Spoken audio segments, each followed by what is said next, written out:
there's certain things that come into people's life. It can be health, it can be financial, it can be, anything. I think in knowing that they're going to come, that you're not going to avoid a problem. Don't try to live your life trying to avoid the problem. Actually live your life being prepared for when that problem comes.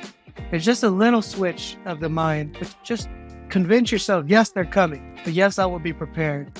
Whether it be financial struggles, whether it be unanticipated situations, relationship changes, things like that. So I think you have to be prepared for them more than trying to avoid them.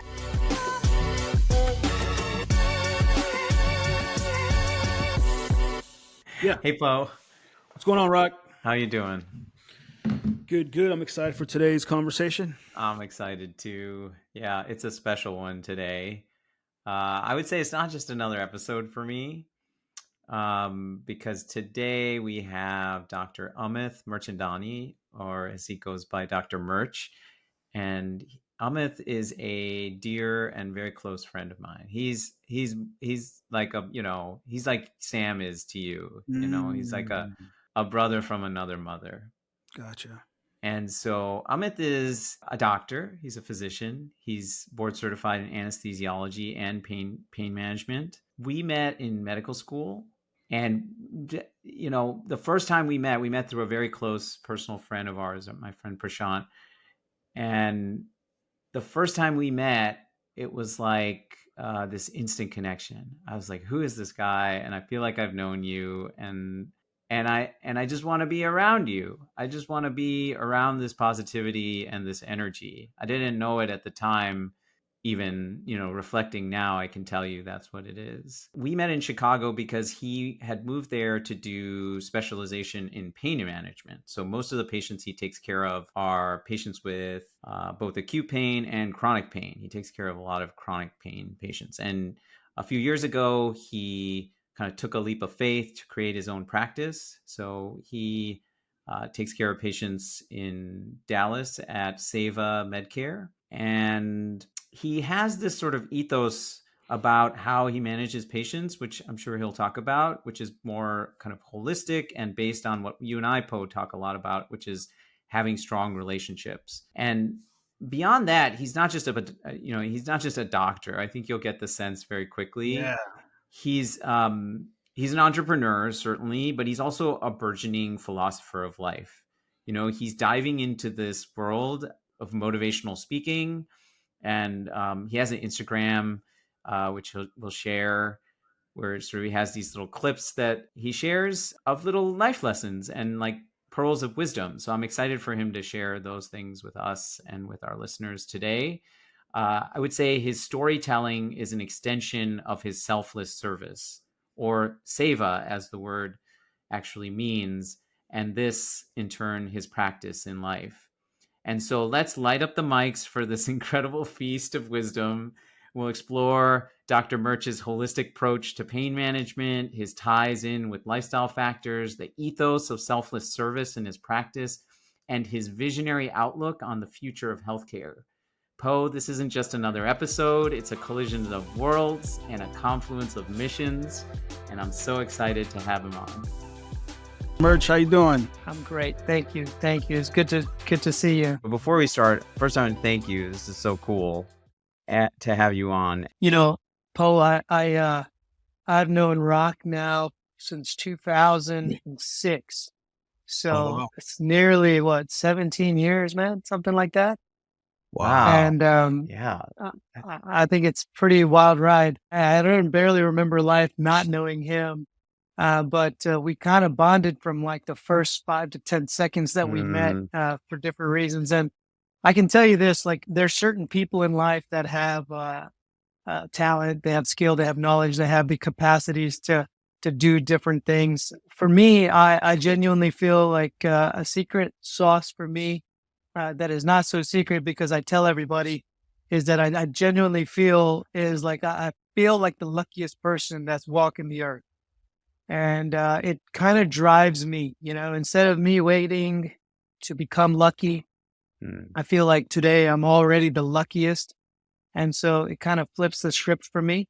And it helps me kind of look at the day as a gift. It just helps me look at opportunities in front of me and not dwell on the things behind me. It gives me that fuel that sometimes you need on tough days to have an attitude of gratitude. It helps me try to serve, helps me do those things, because when you genuinely feel like you're the luckiest person around, then you have to give. Then there's nothing else to try to get. And so that's the sort of theme that I've been trying to build on for a long time. It hasn't been a straight line. There's been hiccups in my life where I probably faltered and tried to, think through things in a more unproductive way. So it's a zigzag, but I feel like that's the mission. That's my truth. That's my center of my compass. And I think it served me well, and it helps me serve others well. And so that's kind of the theme that I thought about. That's the intent. I think if we can drive that purpose across our communities, I think we can do all right. Wow. Yeah. I like that. I like how service is sort of like where it's like kind of like the compass that you kind of navigate your life through is through service. And I really appreciate hearing that too. Like it's something that I think I aspire to do too. It can be difficult sometimes, but I feel like as long as you keep that as the sort of like your northern star, or like the always bring it back to like that intention. I feel like I don't think you can go wrong with that, because it always kind of keeps you in that place of like how you're describing being the luckiest person. It's like, it's a different mindset when you believe that you're just the luckiest person on earth. Like you just feel like that, and everything becomes like sort of like a blessing in a sense, or sort of like oh, I just got lucky. I think I've been in mindsets like that before, and it does you kind of feel better when you're kind of going through life thinking about, "Man, I'm pretty lucky to be married to my wife," or "I'm pretty lucky that I have these wonderful kids," or "Pretty lucky that I have a house and that I have a career and that I have all these things." I think that's a different mindset than thinking that you're unlucky, I guess. And I think the people that teach us that are oftentimes, the people who we don't think have a lot. It could be our patients who they don't have their best health. It could be folks in poverty who don't have money, houses, cars, and the things that they need to live. They're oftentimes the people who, when you ask them how they're doing, they respond, "I'm blessed," or "I'm fortunate," or "I'm lucky." And you just kind of think to yourself, if they feel like that with all of what we have, how come we don't feel like that? 100%. Yes. I agree. I had a patient once in the hospital who was like NPO. She couldn't eat or drink for a week for a variety of issues. And one day she got to suck on a sponge, right? That had like dipped in like lemon water. And she was so happy and so grateful that she could do that. And I remember leaving the room thinking like, wow, like I take so much for granted in my life every day. Like she got to suck on a sponge with water, Right. and she was it's filled true. with, right? Yeah. Gratitude. We talked, Poe and I have talked about this. We did an episode on gratitude. It's sort of like living in this space where you're already grateful. Well, you're grateful for what you have, but you're also grateful knowing the future brings even more. Like you just know that. And that kind of goes back to what you're saying about being lucky. It's like if everything that's happening around you, right, and you feel you have this sort of this mindset that like, man, I'm just so fortunate. I think that goes back to gratitude. And I think it's tough sometimes because some people experience some hardships, and it's very difficult to come from that place. I mean, we talk about being, practitioners of meditation and all these mindfulness exercises that one can do throughout the day or throughout their life, that when hardships appear, you're able to sort of take on the hardship and still be in that place of gratitude, still be in that place of I'm fortunate, still be in that mindset of like, I'm lucky. So yeah, Right? Amit, can you talk about that? Because you experience hardships, but everyone does. I think everyone does, and it's part of being a human. And honestly, it's, if you haven't experienced it, your time will come, and as a human, you're going to find something difficult. Oh, And it's during that time, I think you said it perfectly, is that during that time, how are you going to deal with that difficulty? And so you gotta kind of have to play mind tricks and practice how you're going to deal with hardships before the hardships come, so that you don't have to rely on anything except for instincts when they do come. Just like anything else, if you want yeah. to be good at basketball, then you have to learn Right. skills outside of the game situation, because a game situation will add different difficulties that you weren't anticipating, and you have to rely on instincts. And I think, you know, there's certain things that come into people's life. It can be health, it can be financial, it can be, anything. We had a tornado a couple of years ago. Some of my friends, they're going through health problems right now. Somebody has family member that's going through health problems. I think in knowing that they're going to come, that you're not going to avoid a problem. Don't try to live your life trying to avoid the problem. Actually live your life being prepared for when that problem comes. It's just a little switch of the mind, but you just convince yourself, yes, they're coming, but yes, I will be prepared. I think you have a more of an opportunity to create a silver lining. I think being prepared for the hardships mentally kind of helps you when those hardships come. And I think it helps us create lemonade out of lemons and find the Mm. silver linings in situations, whether it be sickness, whether it be death, whether it be financial struggles, whether it be unanticipated situations, relationship changes, things like that. So I think you have to be prepared for them more than trying to avoid them. Yeah, Got it. Poe, by the way, when he was talking about tornado, like a tornado came through Dallas, but like ripped the roof off his house. And R- like you were living, I mean, they were renovating it for like over a year, right? Yeah. At 2 years, 2 years. a little over 2 years, And but but every yeah, time I it's talked to him, even right after it happened, he was just counting how grateful he was that his family was safe, that he had a place to live, like, you know, positive, positive, positive, positive, positive. you Yeah. prepare for those moments and just put yeah. yourself in that position when they come. Sometimes you really have no choice, that people rely on you Yeah. and depend on you to be Right. that guy. And it's okay. That is a blessing, Mm. to be that guy who people rely on to take you through hardship. That's a lucky situation to be in. It's good. It's meant for the very fortunate in life. So how do you Right. cultivate that? What would you say to like somebody we all know, we've probably been there ourselves, but we all know people who do live in that sort of misery in their head. And it's one thing to say it, but are there intentional practices that you do or? I think luckily I've been able to surround myself with pretty awesome people, and I enjoy happy people. Hmm. And sometimes people are drawn to people who are miserable, and we know those kinds of people. Let's be honest, I feel like I haven't been drawn to those kinds of people, and people like to commiserate, and they like to complain together, and they like Mm, to tell each other how bad the world is. And look, if you look at media today, mm, 90% of the news is negative. And that's because people, mm, watch more negative stuff and listen to more negative stuff than they do positive. So, um, if you want to be in that group, you can be in that group. There's a lot of company to be had. Everybody's around ready to tell you what's wrong with the world. But if you want to be happy, I think you have to anchor that down quickly, and you have to work backwards from, okay, what are happy people saying? What are happy people Mm. doing? How are happy people responding to things that are difficult? And just kind of help emulate, some of the things that they think about, mm, how they speak, what actions they take, what they do on the weekends, who they are around. And it's interesting that every billionaire is a happy person. Mm. But I do think that if you're happy, you have a chance to be successful. And if you're optimistic, you have a chance to be successful, a much higher chance to be successful mm, than somebody who has to kind of face the friction of being negative along their journey.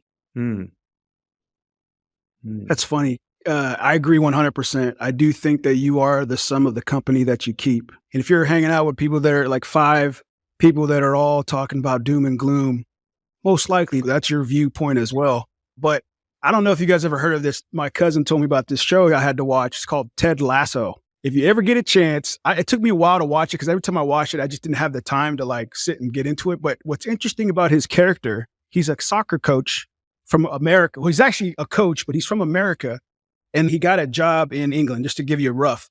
But the dude has this, I call it like optimistic enthusiasm.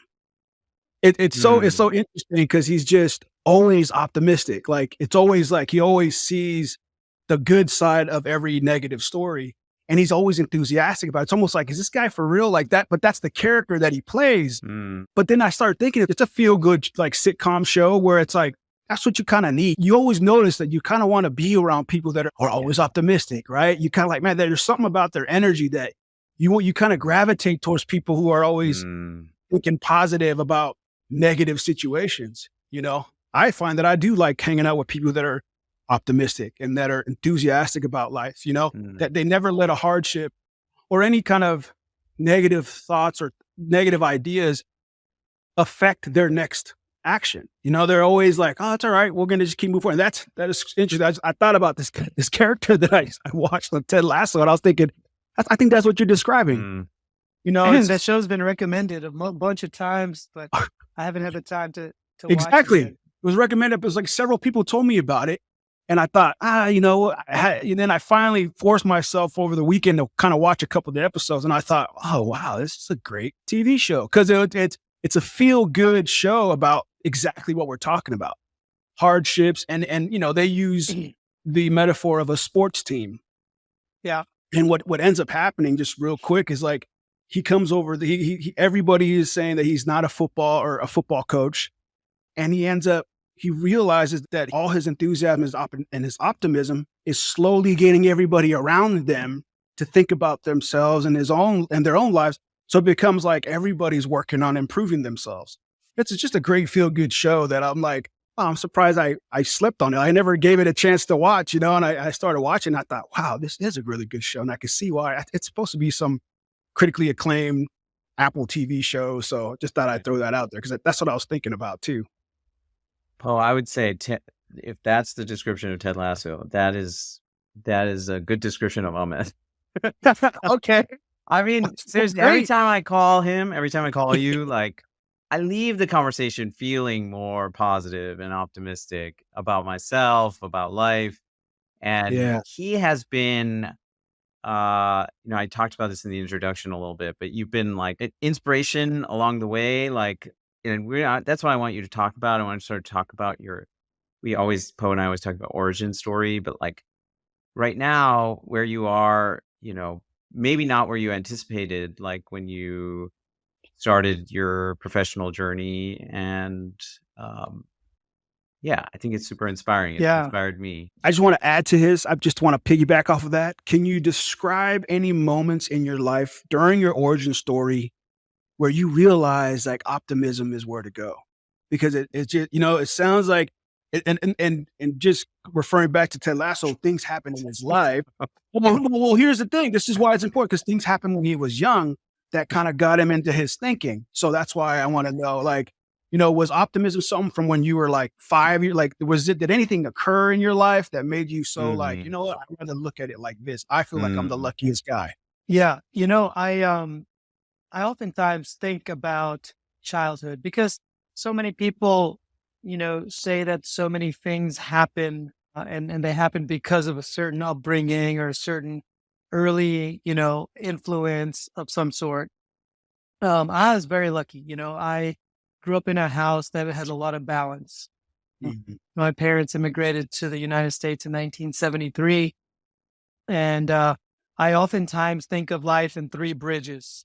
And there's a survival bridge, and then there's a success bridge, and then there's the bridge of significance. And that's the 3rd bridge, you know, and you kind of, you know, a lot of people get stuck in that first bridge of, you know, surviving and how do I just survive? How do I get through this life? How do I make sure I pay my bills, go to work, rinse, repeat?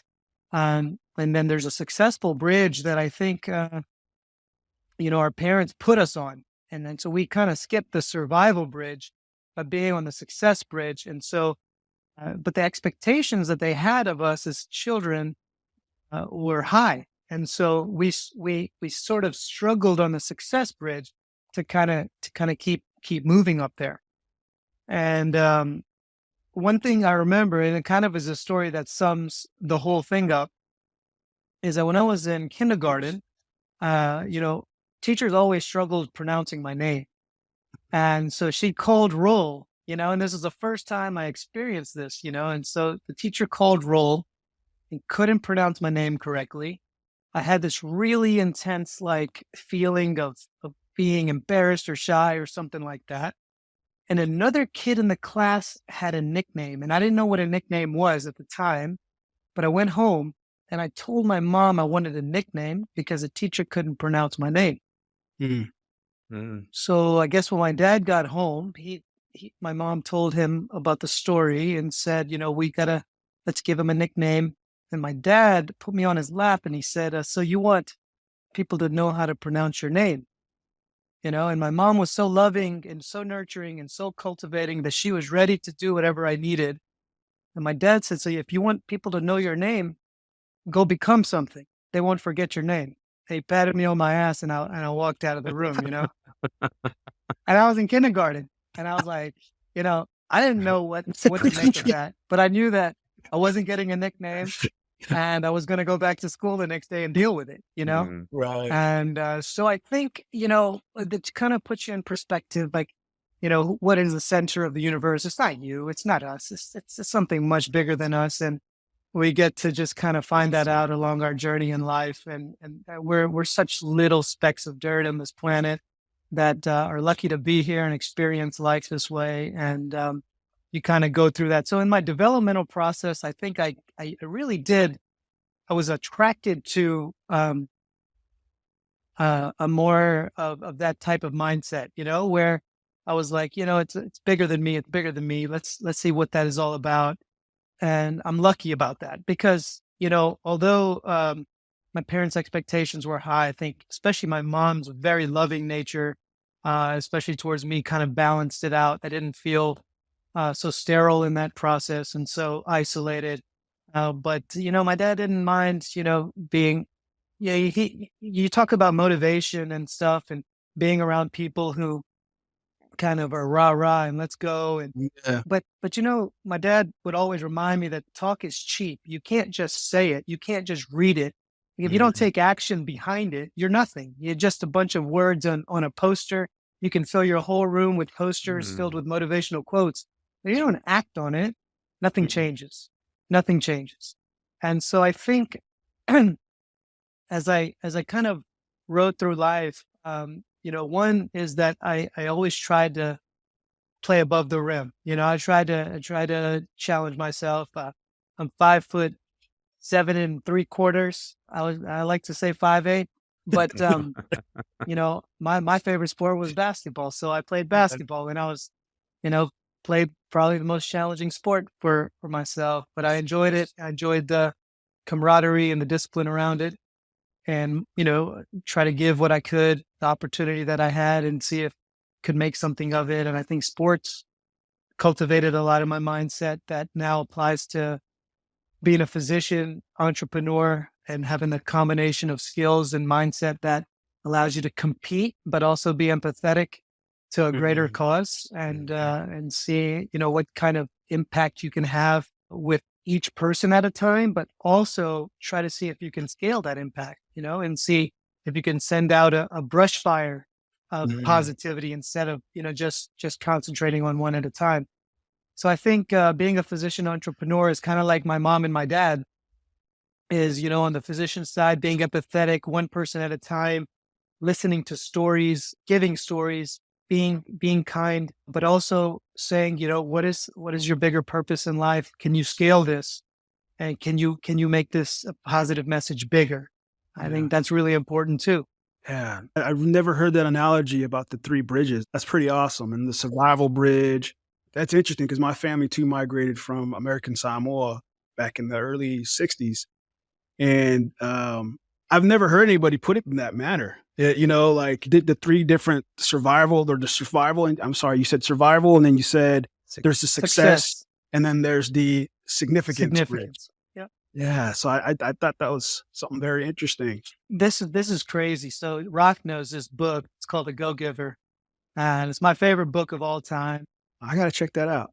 Yeah, it's great. It's sort of my North Star. You called it North Star, I think earlier. I like that. And I read it every year. This summer, I read it to my kids, and I don't know how much I got it they right kind of here. consume. There it Yeah, is. Okay. There it is. It's on my shelf. So my gift to you, Paul, I'm going to get that for you. But really, is a fable that tells a story of a guy who's a go-getter, but realizes, you are more likely to win the game of life by giving, and Mm, everything just comes to you that way more magnetically. And the point of the journey, I'll let you read it. I don't want to ruin it, but it's a gotcha. beautiful message. Anyway, um, The Third Bridge is a book that I dream about writing, and I struggle with it because I myself don't know if I'm truly on the bridge of significance yet, in the manner that I want to be, in the manner that I'm trying to be, the manner that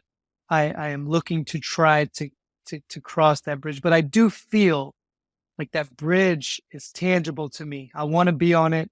I think about it all the time. And I think a lot of us are in that phase where Mm, we have enough to give. We just don't know the avenues of how to do yeah. it.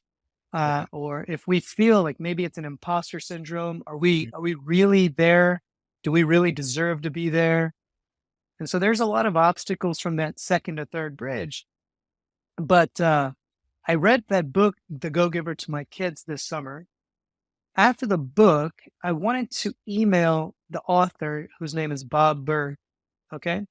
So I look up Bob Berg on the internet and I find a contact email. And right above that, I find out that he has an office number.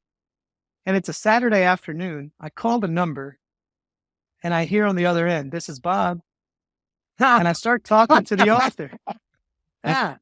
Wow, man. That's wild, That is right? cool. And so Bob Berg answers the call and he talks to my kids. They tell him about how they love the book and we just finished it and what their favorite part was, who their favorite character was. Then I get on the phone, still in shock that he's on the phone because I've given his book nearly to 100 people, I feel like, Yeah. And who would have thought that he's just one click away to actual Right. communication? Conversation. Yeah. Like, this is crazy. But anyway, I had a follow-up call scheduled with him after I talked to him, and it's about the third bridge. I want to write a book, and I don't even mind if he writes the book because he's sincerely amazing. But I want him to follow up this Go-Giver book with a book called The Third Bridge, and it's about the bridge of significance. Because the Go-Giver is about a book of success, and it's the laws of success. And can he take that now to the third bridge and call it the laws of significance, and see if he can do a little sequel or, and things like that. So I'd love to do it with him, but if he does it, I would be so ecstatic. That would be amazing. That's cool. You should do it with them. That is. Oh, that's really cool. I know. That is cool. It's one of those meant to be moments, right? Kind of like, wow, Yeah. what are the odds? Right? Yeah. It was cool. It was really cool. So Amit sent me that book. I don't even know, like 5, 6, 7, 8 years ago, probably a while ago now. And I read it and I started noticing like exactly what the book says, like good things coming into my life and my personal happiness was more. And really, it boils down to like, you ask this, and now I do this all the time. I ask myself this question because most people ask the question like, what am I going to get out of this? Or what's in it for me? Right? That's the first thing they ask. And I see it all the time and at work and business. Right. But no, you ask the question, how can I add the most value? How can I be helpful? How can I add value in this situation? And then also like in a fun way, like you said, now I ask myself, like, how can I add value in the situation and like make it fun and enjoyable for me? Make it a exciting part of my day or my life. And then you just see all these things change in your life. You see all these, I don't know. It's like, yeah, it's crazy. Yeah. It feels better for you and it creates like the life that you want. I don't know. It's like a win-win-win. So Amit, did you know you wanted to be a physician? Like, when did you know you wanted to be a doctor? I still don't know. I guess. I know. You know what I mean? I'll tell you what, what's amazing is that thank God my parents, especially my mom, was really excited about, me being a physician. Right. I think a lot of Yeah. Indian kids can relate to that kind of parent. And she wasn't pushy or anything, but she would be proud. And I knew that because like other teenagers, I didn't really probably put enough time, effort, energy, and focus into what did I want to do in life. And Mhm. so I always felt like maybe, if at a default level, if I worked hard enough and got a little lucky, I could get into med school and make my parents proud and see where life would take me from there. And so they put me around pretty good people in college, other pre-med students, and some of my closest friends were around medicine. And you develop disciplines in studying and doing well in school, and then you just kind of let a domino effect from there. But there's been several times in my life, I think, is this really, I feel blessed to do it, but sometimes I genuinely feel like, somebody else could have had my spot who was maybe more brainy, maybe more technically sound and skilled.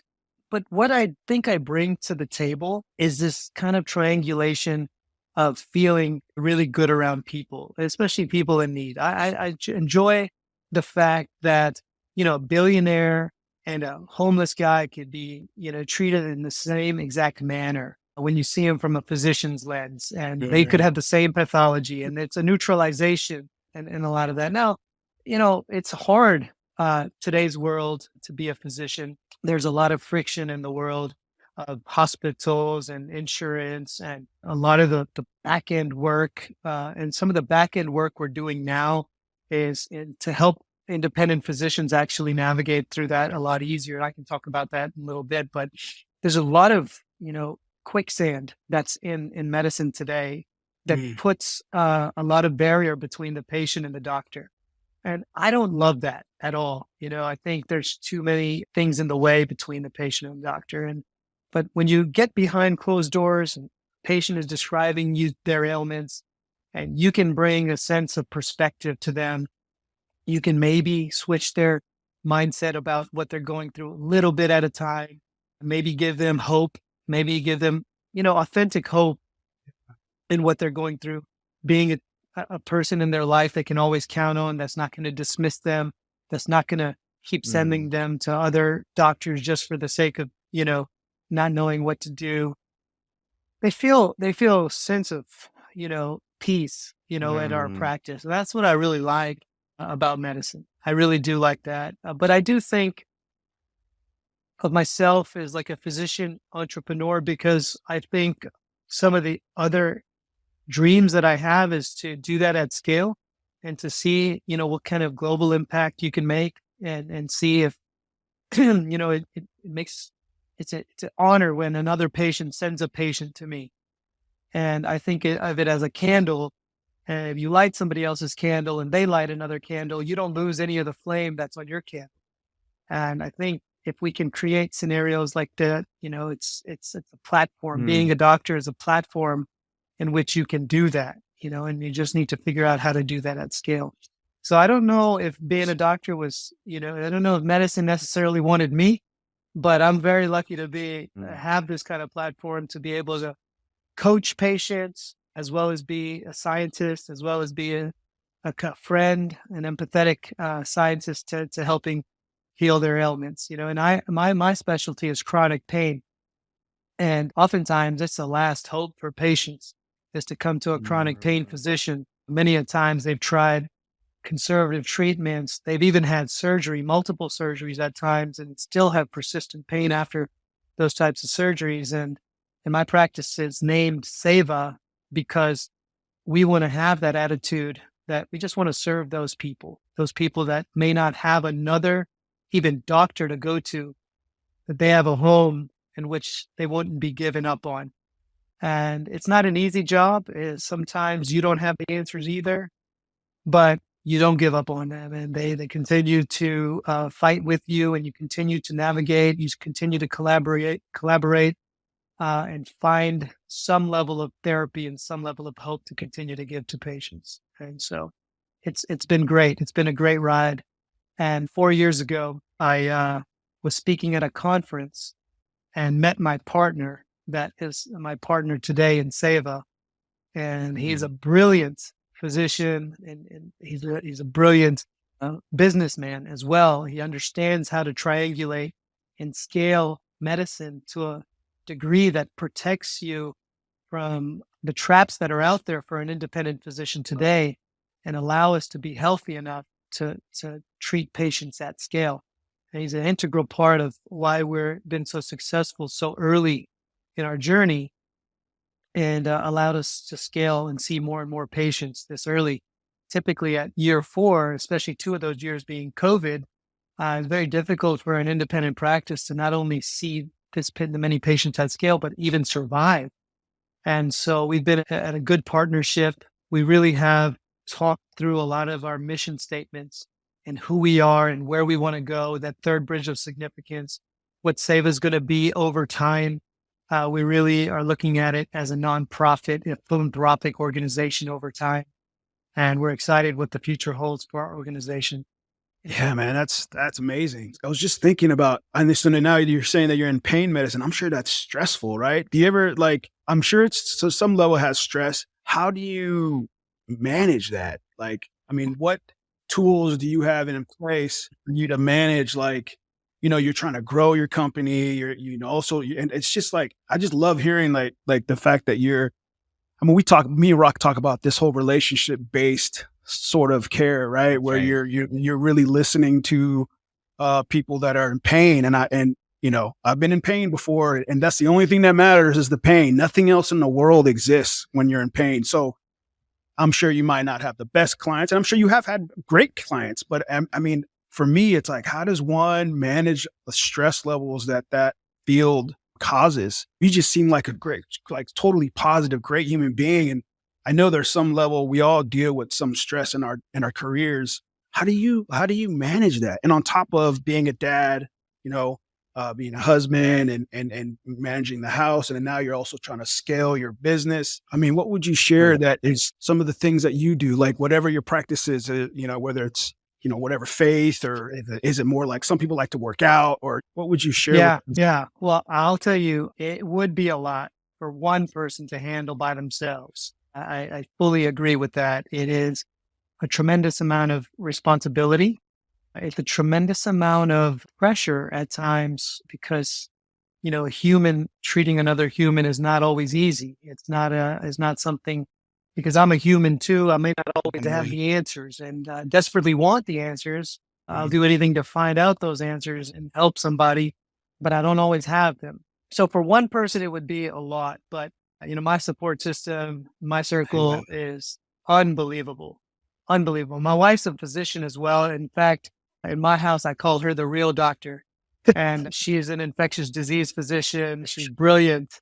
And any friend or family that calls with a medical illness, cough, cold, down treat, I'm like, let me give it to the real doctor. And she's on it, and she knows tremendous amount. And so, and not only does she get medicine, she gets kind of the infrastructure we're a part of, and she understands the responsibility that's in place. So I'm not fighting a lot at home to get understanding, and that's helpful because that's a lot of friction I don't have to necessarily explain. And so that's really nice. And not only that, I get support. I get a little bit of jet fuel from my house. My parents, my kids even are really interested. Dad, how's Seva? They wear Seva t-shirts to school. And so there's a lot of jet fuel behind me that allows me to get through some of the responsibility and pressures of the day. And I got to give credence to that. There's no doubt about that. And so I got friends like Rock, and other physician friends who get it. So if we ever had to tap into that, people are right there understanding, where you are. Then my partner is fantastic from that standpoint. On a bad day, he's 1/2 a second phone call away where he answers, and he's been there, done that, and so he gives me a perspective of decreasing the temperature in my life. So it's not that I'm perfect and I deal with it perfectly every time. It's just that have done a good job surrounding myself with a team that allows me to face the responsibility every day. And then, patients are, let me tell you, they have a magical way to be inspiring. Just when you think that somebody has given up on themselves, they'll surprise you, and they'll look at something differently, and they'll give you credit for something that changed their life, and they'll send a patient to you and give them a word of encouragement. They'll trust you with their own family members. Yeah. And those are little fuels, your little jet fuels that keep you going and give you this opportunity again for the next day. And it's great. And of course, I think what Rock has done for me has influenced me. I mean, Rock and I are about the same height. And Rock has lost, as you've seen, he's lost a ton of weight in a healthy way, Yeah. And one thing I can tell you is that he has taken the word discipline and applied it to every aspect of his life and has been unapologetic about it, which I love. And he's put an anchor in the ground and said, this is who I am going to be. And every day was a reflection of who he was going to be, his future self. And I'll tell you this, he was probably 60, 70 pounds heavier than me at one point. And at one point during COVID, he was 6 pounds lighter than me. That's right. That's unbelievable. I never in my life, Rock and I have been friends for a long time now. We met through a mutual, very close friend of ours as well. And if you were to tell me when I met Rock that he would ever be lighter than me, I would bet $1 billion on it, But he goes to show you that my undisciplined decisions during that time, juxtaposed with his disciplined decisions at that time, what they both can compound. And they compound to the point where there's a new reality, right? And so I have regrouped because of a guy like Rock in my life. I regrouped about how I think about diet and exercise. In the base, I made a commitment to my trainer, and I've lost nearly 11 pounds, 10 and a half pounds. And it's through little bits of discipline, and I'm happy because of it. Good food makes you happy, and having a couple of drinks with some buddies make you happy. I'm not here to judge on that because there's a fun and there's a camaraderie that's built around that. Yeah. But man, being happy in the mirror and looking at yourself and saying that's a reflection of who I am. It's also really, really a discipline that makes me happy. I've struggled with it a lot the last 10 years, a lot. I've been on a roller coaster. It's great. I have a question. Actually, first a reflection, which is first an appreciation. Thank you for saying all that, and it goes both ways. I mean, I every step of my sort of professional career now, I'm sort of looking at you for inspiration, and how you're creating in this world, how you're now thinking about not just creating, but also scaling and having influence and impact in this world. You talked a lot about, you mentioned it, you mentioned coaching, you're a coach for your patients. Poe and I often talk about the healthcare system of the future needs to be one that's centered around relationships, having strong relationships with the people that take care of you, which is not definitely how it is now. And then I also heard you just say you have a trainer. I'm curious about that role of coaching in your life. Even the best, especially the best people especially the best people always have great coaches. And I'm sure is there any? Yeah, no, 1,000%. I think we have it wrong when a kid graduates from high school or college and we say, you're done with school, and they have this mindset of that's it. Now you go out and that's all you're going to learn with your mind, and that's all you need to read, and that's all you need to learn with your hands. And once you finish your final degree, whatever that is, you're done, quote unquote, right? And that's a terrible, terrible message to send. Yeah. And honestly, there's a difference between schooling and education. And education is a never-ending battle till the end. If we want to be in that world where we get to the third bridge, I think education is something that we do every day. And I think if we all three thought about the teachers and people and coaches who impacted us the most, right? Right. It is quite frankly clear to all of us that it's the people who held us most accountable. Okay. They could be men, they could be True. women, they could be old, they could be Very young, they true. could be in third grade, they could be in high school, they could be in college, they could be on a sports team. But it's the people that held us accountable that we love today, that we love the most today. And so knowing that, I just enjoy that now. Knowing that and say, I wanna put accountability partners in my life, and I want to try to scale that around me so that they'll call me out. They'll call me out when it's not there, and I'll tell you, the trainers that I've had, you know, the one I have today, when I see my alarm go off at 4:42 in the morning, it's a couple of things. The psychology of breaking a streak. I don't want to break the streak. I have a streak going. Yeah. I don't want to break the streak. And number two, I don't want to disappoint him because he's there and he's waiting for me and he made the commitment and I don't have to worry about him keeping his word. Why should he ever have to worry about me keeping my word? And so the transaction of me paying for his services, that's so low priority. That's so low priority. That's a transaction. Yes, I paid you for services. That doesn't give me the right to miss on my word. And so when I make a commitment to him now, it means something more than just exercise. Like I just need to be there. I gotta be there. Even the hardest days, feeling bad, sick, tired, stayed up late, couldn't sleep. Like none of those things are more important than just being there, So whatever it is that you need extra, roll yourself out of cozy bed and the temperature of being under the covers or whatnot, you got to do it. And you got to put an accountability partner that he would be empathetic. He wouldn't yell or scream or quit on me, but he's there and he kept his word. I got to keep mine. And I just want people like that around me. And I'm sure you guys do too. I think keeping that around us is massively important. Poet reminds me of Amit and I. So just in my fitness journey, I would call it my health journey, my fitness journey, when I was kind of at my unhealthiest and heaviest weight. And then I've shared on this podcast, I started meditating and I started reconciling with my choices. And I realized my choices weren't in alignment with the person that I purportedly said I was or wanted to be, which was a good father and somebody who was a role model to my kids and somebody who was going to be around for them and all these other things. And then I realized like I was living very out of alignment of that. And I didn't know how to course correct. And I remember talking to Amit, this was like 6 or 7 years ago.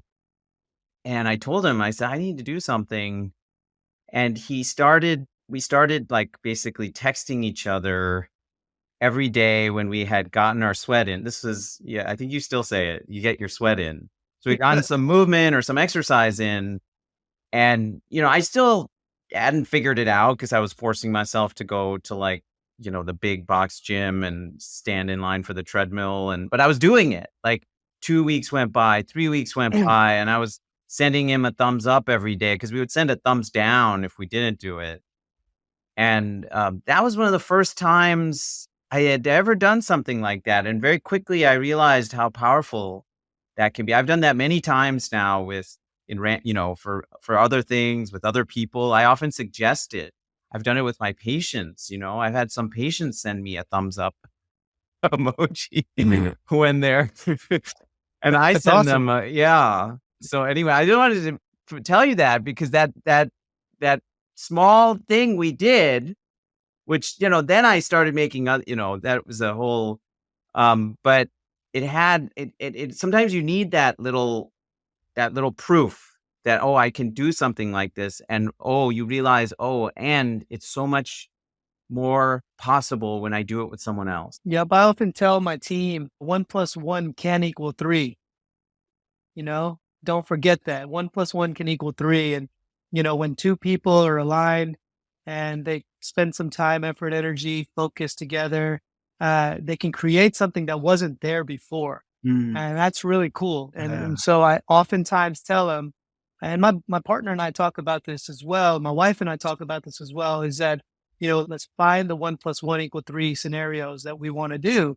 And that's the synergy that Yeah. happens when two humans, that no amount of AI, technology, innovation, it can't replace that. And there's something about humans that's special, that will continue to be special, that is synergistic, that we always know it's there, but we don't capitalize enough on having a belief in each other, that being accountable for each other, being involved with each other. Most people are more worried about how it affects them. If I was worried about Rock and Rock was worried about me, then not only would we both do better, we would be more consistent, and the outcomes would be better. And so that taking care of each other aspect is massively powerful. It's unbelievably powerful. Unbelievable. I was going to say, even they speak about that in some of the greatest teams, whether it's basketball, football, this sort of like you call accountability, but it's also like you sort of care so much about their greatest version of themselves, I guess you would say, that you buy into that, and then you kind of create that, and then it kind of replicates. And I care about what you want for your life and what your vision is for yourself and your family. And that, I think that's what I think was it Simon Sinek talked about how leaders eat last or something like that. Like that, he talks about working with the Marines and how that's, part of the idea is sort of, that's what they talk about in that book, is just about having that love for one another. At the end of the day, it's you care enough about someone's vision for themselves that, and I was just going to say, like, how can we bring that into the healthcare system? Like, so Rock, I always tell Rock, like, man, why isn't it like, can we make this something that's like, and I don't know if it's just not in our generation. I mean, I'm hoping would it be in our lifetime, right? Where healthcare becomes about that, right? Where the doctors and, all the physicians sort of they're bought into their patients in that manner. And I think we've had I think we had one guest that he was talking about this aspirational, aspiration. Aspirational, an aspirational healthcare system. There are some smaller systems, and Amit, I think you can talk about your clinic and how it operates, where the system is really centered around behavioral change and strong relationships with the care team. It's really interesting, my thought on this. And I think physicians are the face of healthcare. I get it. When somebody thinks of healthcare, they think of physicians as the face of healthcare. But I'll tell you now more than ever, physicians are sick themselves. Okay. So if you've ever seen any sick person care for another sick person, it's unbelievably inefficient and challenging and difficult. Okay. And I believe that's where we are today in healthcare. Okay. Because big hospital chains, because, big insurance companies, because big pharma dictates the rules of healthcare. Okay. And they don't keep patients' health at the center of the ecosystem. They keep their profits at the healthcare ecosystem center for themselves, as well as their shareholders. And that's a fact that I'm willing to say out loud on a microphone in public anywhere. It's the truth, and I can get it. Yeah. No. There's sick deliverers of healthcare. Wow. Physician burnout is at an all-time high. Physician suicide at an all-time high.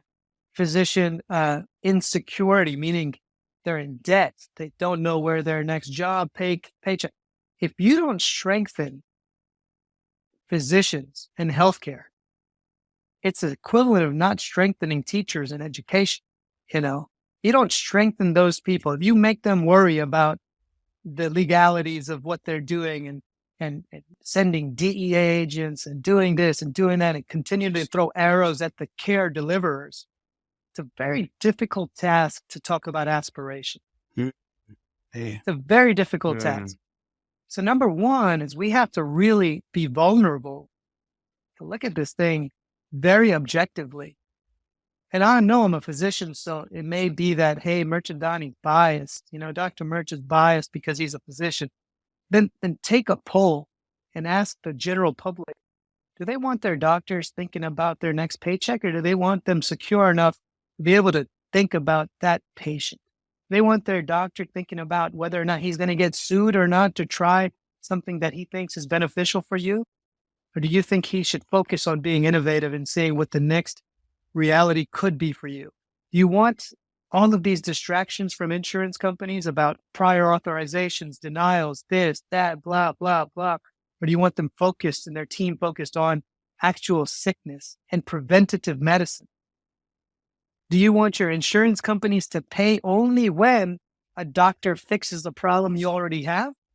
Or do you want to reward physicians and their teams to help prevent sickness? Which one do you want? Because if you don't answer those questions, you can forget about talking about aspirational medicine because you have sick deliverers of healthcare. And that's not going to work. It's not going to be an efficient process. So part of the conversation that I feel like I want to have at scale is objectifying healthcare. I know that I'm coming from the lens of a physician, but I really want to be honest and have a truthful conversation about the vacuum and the siphoning effect of healthcare dollars and how little of it is being spent towards the preventative and the health of patients, the preventative nature, where we're actually practicing in sick care, not healthcare, if you think about it. And we got to answer that question. We got to be truthful about that conversation. And we got to erase, politicians taking big money from healthcare insurance companies and hospital organizations and big pharma. And we have to have truth about that, because without that, there's going to be what you're going to have continuation of. I mean, the fact that you're saying that, I think people want to hear this. I really believe that the general public wants to hear these types of things. And I'm sure we've spoke about this in the past too, Rock, how it's like the highest mountain for doctors to. Yeah. We've talked about burnout. We've talked about burnout. We've talked about moral injury and how doctors really it's not even, it's an environment you're describing, Amit, where they really just can't even practice the way that they know is best for the patient. And so you're living in this world where you're doing things that you wouldn't otherwise do because of the practice environment and the rules and the system. If you were to create a world, okay, somebody gave you a stick and you said, you can create a world, okay?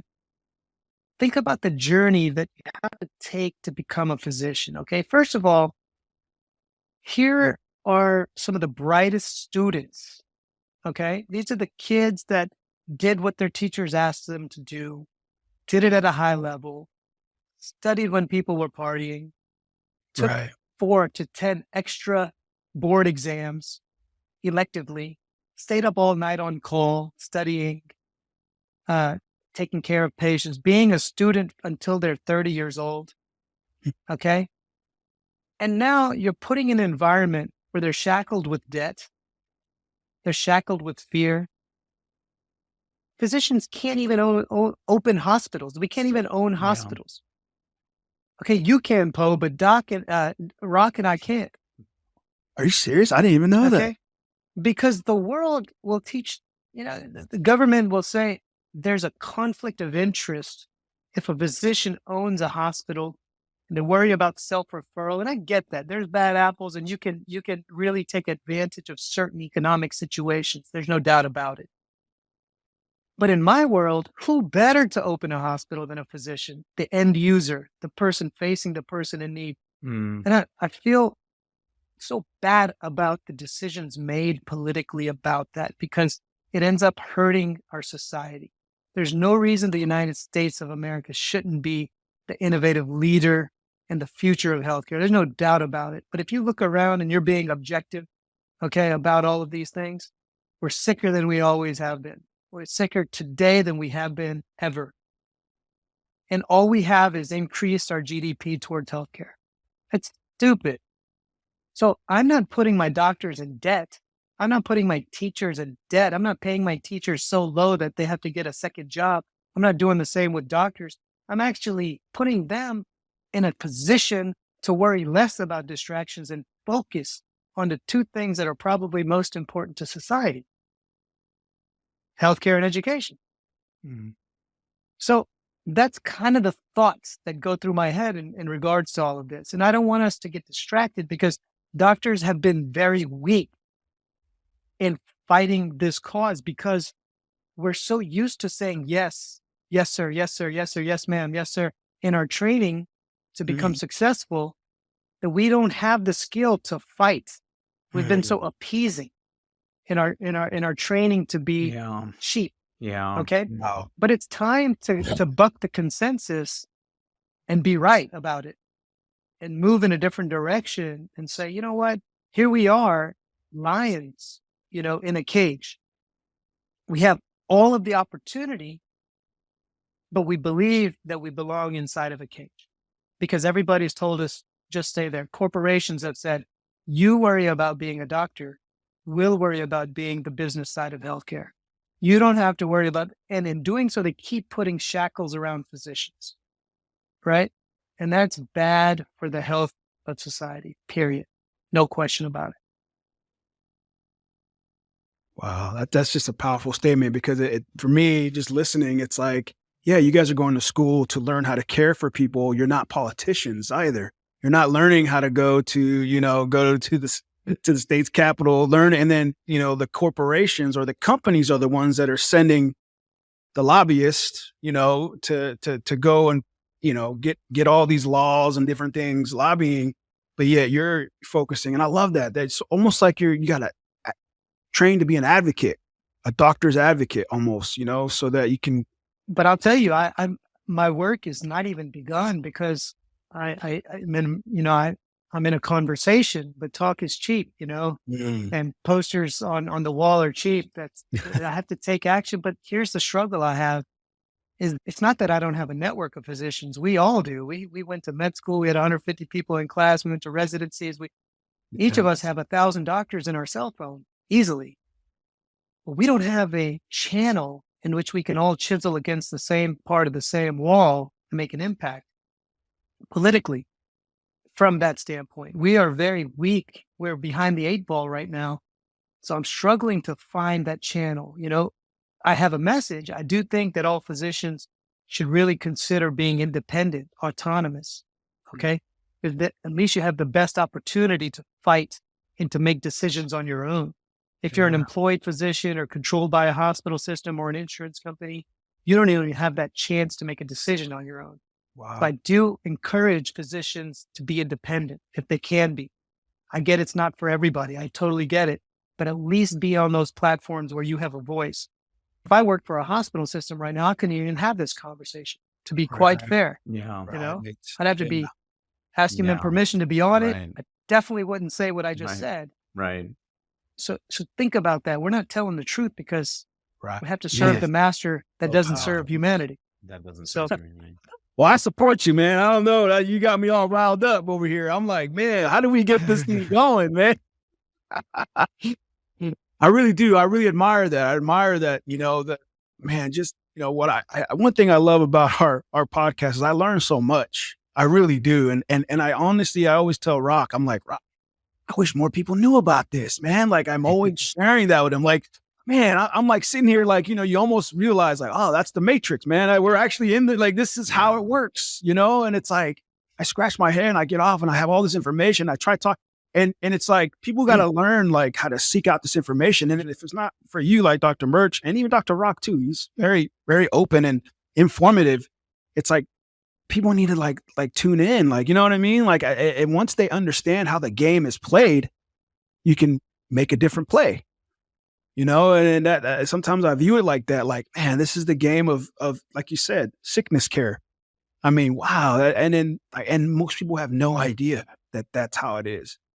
And then even talking, like I said, I love being in your space, being in Rock's space, because I get to see a different side that I probably wouldn't have, like, and most people don't. So I'm really like, and one time, sometimes I'm feeling like, this is unbelievable. And nobody knows about this stuff. I mean, only people in your field know about this. And I'm sure politicians do too, that deal with healthcare. They understand what's going on. But the average Joe, the guy that goes to work as an electrician or goes to, you know what I mean? That we have no access to this information. Yeah. And if we have that access to the information, now we can make a decision on who we want to empower that can help. You know what I mean? Like, and I mean, I know at the end of the day, it's also your money, like where I choose to go spend my money. That's a big deal too. That's right. It's reactionary. Too much of it is reactionary and in lifestyle medicine, we always say we're mopping up the floor, but no one turned off the sink. Yeah. Yeah, Yeah. totally. Yeah. Yeah. Yeah. No, I mean, look, as far as your guys, let me tell you, Poe, first of all, this is the first time I'm meeting you, and your vibe and your vibration across the phone is palpable. And I love that. And you're you scream authenticity, and I love that. Thank you. I hope it's not a team on the back of that hat right now that I hate, but I think I don't know. if you're in Texas. I'm a Saints fan. I'm from New Orleans. Oh, okay. Oh, well, I'm a Niner fan. I'm sorry, man. Yeah. All right. All right. All right. We've had our battles with the 49ers, Yes, we have. but it's healthy. No, but I'll tell you, you're authentic. Yes, phenomenally engaging questions. Typically I like to ask questions back, but you got me on these rants. or, No. it is true. When you are lucky, and it is wrapping it back to the beginning, Yeah. I'm lucky enough to be thinking about these things on a scale. Okay. I'm a Yeah. lucky physician to be able to get outside the scope of my Yeah. day-to-day practice. And I have my partner to thank for that. I have, my teammates, my staff members, the ecosystem that supports Yeah. us. But a lot of physicians don't get a chance to even discuss these kinds of things or think about No. these kinds of things. They're in that hamster wheel of trying to Yeah. figure out how to just see their Survive. patients and survive. Yes. So Survive. that's a very fortunate seat I'm in, and I don't know what to do yet. So when you guys launch this and launch these messages, try to actually engage that audience to give me and give us some ideas on Yeah. what to do next. What should we do next? What should we really do next to help society, help humanity be healthier? Mm. And we need some infrastructural changes. But how do we Yeah. do that? Being behind that 8 ball today. Yeah. And I'm all ears for that. I think it'd be awesome to collaborate. And I'll tell you, Rock, I remember the day he told me that he was going to start this podcast, and I'm proud that it started. It's has traction. He's had a partner like you to do these things with. Don't stop. Don't stop.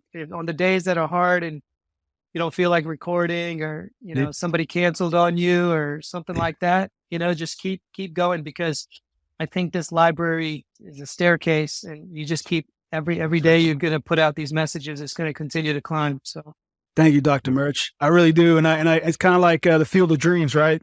We built it and they will come, right? I really believe that. I do too. yeah, Like this information it's just like on the verge of people accessing it and learning. That's how I feel about it. After I get off our podcast, I'm like, man, it's like once somebody catches the wind of what message we're talking about here, I feel like it's gonna go. Cause like you said, I feel like a lot of physicians are bounded by where they work. And they can't speak, stand on the mountain and say, no, this is how I feel. This is my opinion. Nowadays, people get canceled. So people are afraid people lose their jobs, so I think the more people that we have come on here that share this message and they just listen, it'll cause some type of shift. I just 100% believe it, and I feel like this is the time. I really feel like sort of like the zeitgeist of this time, what's happening after COVID and, the burnout of all the physicians. I feel like this is when the stories are going to come out, right? It's because now the pressure is already there. And, so I think people are now just getting tired. And I think the more insight that the normal person has to have access to this information, it gives them an opportunity to make another decision, to make another choice, take action, right? Do something about it, like you were saying. So, Yep. All right. First of all, I want to just thank you. We have one final question we ask all our guests, but I just want to first thank you. This is really, really, really, really amazingly special for me to have you on, because Amit is, he's not like family. His family. He's my brother. He's, one of the closest people in this world, and I've been so happy with his journey and seeing his success, and as he's sort of created, a family and created a business and created a life that is only just now you're seeing all the seeds that he's been planting for so many years. He's been planting all these seeds, and then now they've started to grow, and they're these like little fruit trees, and I'm imagining like this orchard that is coming, in the future. This orchard that will be full of abundance. So, and to be a part of that is very special for me. To have you here today is very special for me. So thank you. Thank you, man. Thank you. And equally, if not more, you've done it all in front of me too. I mean, where we came from and where we are today is very different, but not so different. We kind of talked about these things 17 years ago. We talked about life along the way, and I said this at the beginning. I said this now. I'm very, very lucky to have you and now Poe as a buddy, and I feel very, very happy about that. Those orchard trees I'm not going to consume any of those fruits myself. Maybe one or two for me, and the rest of the orchard we got to give. We got to give. No, it's going to be, that is a big harvest. But to have that orchard, to build that orchard is a lot of fun. And when I say this, I mean this. If you're a human being out there that is feeling down, you feel like you're not worth it. You have no purpose. You're not meant for something. Put that in the trash quickly. You're here on this planet, and there's a statistic that's crazy, and I don't know where I read it. It says that to become a human is a 1 in 400 trillion possibility. Wow. A 1 in 400 trillion possibility to become a human. So I don't know how they calculated that. I have no idea I don't know the formula. Right. But I believe that. I believe that statistic, and I think everybody should.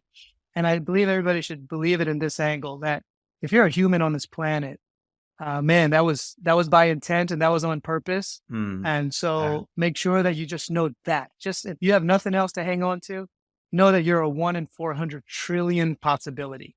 Okay. And that's crazy. And whatever you can and want to do it. You have people that will love you, that love you. And if you need us, we're right here. In today's world, this type of technology and all can connect us quickly to people in need, people who have questions, people who need advice, people who need guidance. Equally, we get information, we get feedback. And that's the positivity of all of this technology. And I think if you're a human out there, just know you're here on purpose. And continue to live that way, and you can make this small stint on this planet something meaningful and beautiful. So we can help you. We're right there. We're right there behind you. Wow. You may have answered our last question. I think you did. I think you did. Maybe I'll ask it, and then if I need to, I'll edit it together creatively. No, we kind of ask everyone, and I sent you this, but we ask everyone, like, if you were coming to our proverbial health feast, and instead of bringing a dish, you're bringing your life philosophy or a mindset tip or some kind of lesson that you live by, what might Dr. Mirch bring to the health feast? I think it's a summary of everything we talked about in the last hour. It truly is. Look, I mean, I have an authentic belief that I'm very, very lucky. And it's a combination of actually the truth and a belief system that, that's a proper mindset to keep, because that mindset is bulletproof no matter what bullet is being flown at you.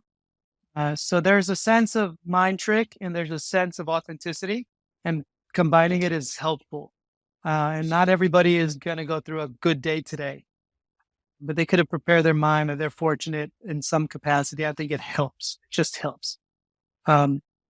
So that's the first step. That's the first thing I would bring to your feast, Secondly, I would surround myself with people who are who are accountability partners, who are equally authentic, if not more authentic, that continue to drive the mission, their particular mission forward, that like to have authentic, open, honest conversation, and not worry about the cancels and the this and the that, but just have truth be the center of their conversation. And then the final thing I would say is that know that you're here on purpose, and know that your life is a 1 in 400 trillion. Think about all the lottery winners that are out there, and that's not even close to 1 in 400 trillion. You already won the lottery by being here. There's no lottery ticket necessary. You're here, and so know you're here on purpose, and know you're meant to be here. You may not know why today, but don't lose that hope and drive to figure out why. I'm on that journey with you myself, truthfully, honestly. I'm not just saying that. I know Rock and I have had a lot of conversations about that. And I guarantee you every human being feels that way. So it's not, you're not alone. Don't look at the optics of something and feel like you're isolated. It's all bull crap. And you're in the midst of other people who are trying to figure out their purpose too. And just know that you're here on intent, and enjoy the journey. And I wish you nothing but the best in health. I know that we have a lot of sickness in our healthcare system, but I'm happy to try to help change that narrative and help change that in my life if I can. And I need your help to give me some ideas on how that could happen. For sure. Yeah. And so if our guests have anything, they want to leave a question, a comment, we have a spot on our website as always. And Dr. Mirch, if people want to learn more about you, about your practice, certainly you practice in the Dallas area, but even outside of that, your messages of hope, of motivation, of positivity, of optimism, how can people connect with you?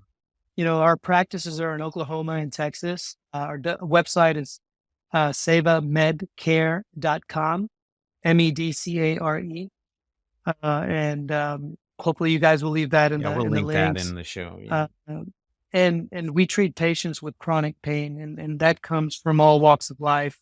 We do have a mental health program. Obviously, physical pain is the number one reason why people go to the doctor, and we see patients from all walks of life, all age groups. And we really are here as industry leaders and thought leaders, as well as physician leaders, to help give you the most innovative, least invasive, most safe and risk-free options to help you with chronic pain and getting you through life in a high quality of life. And then, I dabble in all of these recordings and such. I'm blessed to have people who kind of have encouraged me to continue to build certain little platforms. My Instagram channel is at Dr. Mirch, DrMirch. And it's a combination of just different things. You can check it out if you want.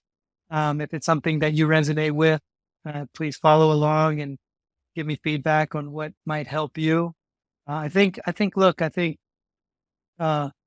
big motivator I didn't really spend a lot of time on this hour are my boys, my sons. If you're blessed to have kids, man, that is a jet fuel that is unlike any other. They keep you honest. Number one, they give you unbelievable amount of purpose. They're two living beings that I genuinely believe will be here when I'm not, when I'm long gone. And so I have to build and I have to either invent or invest in a future that looks good for them. And so that's why I continue to know until the day I die that I'm going to continue to invest in whatever way I can in life.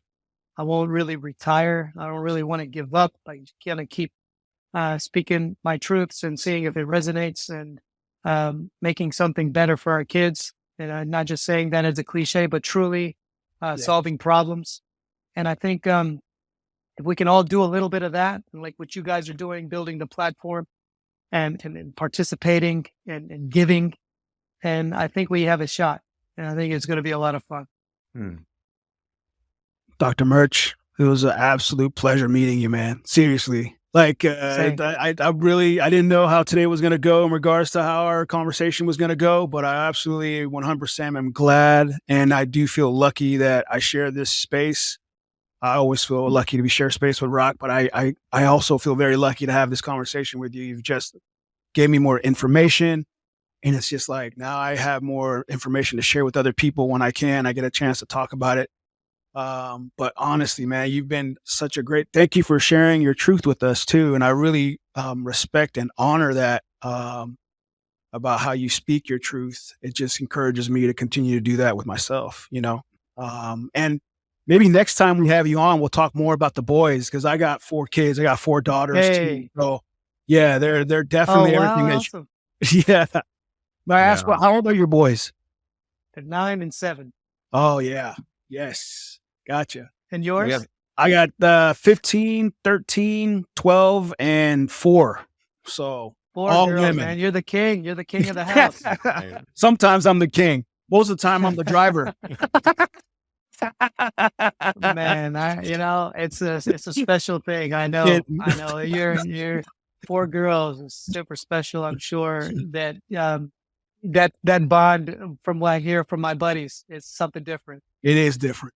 I feel for my wife sometimes because, there's no boys. And I know there's a bond that, boys share with their mother, and definitely with me and my daughters, there's definitely that bond, but they're teenagers. So it's been a little bit, it's changed. It's changed now. We'll pray for you. We'll pray for you. Thank you. We'll pray for you. All right. Amit, this is a pleasure. Love you guys. Thank you. Oh, yeah. send me your address, okay? I'm going to send you that book. All right. Love you guys. All right. Keep it up. Thank All you. right. Thank you. See you. All right. Take care, bro.